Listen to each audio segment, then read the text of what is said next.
Now we're going to play with iron filings and a little bit of water in our test tube. So for this experiment, you'll want a test tube, something to rest that test tube in so that it stays upright, a piece of scrap paper for making a funnel with, a magnet, and some iron filings.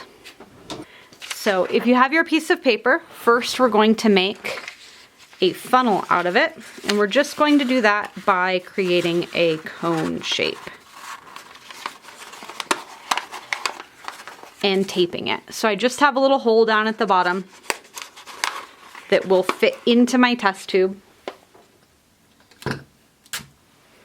and I'm going to apply a little bit of tape,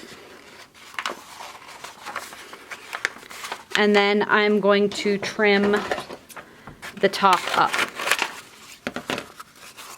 And so I have a little homemade funnel for getting my iron filings into my test tube.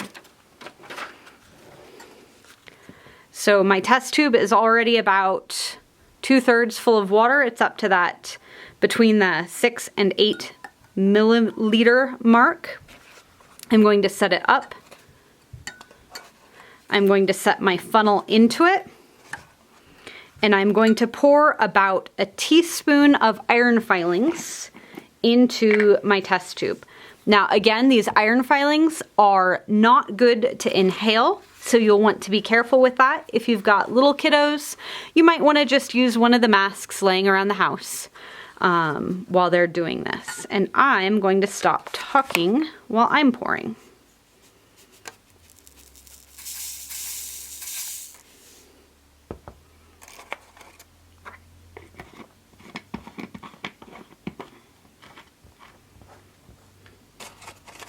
I tap the iron out of my funnel, put the lid on my test tube, and now I have some water with some iron at the bottom.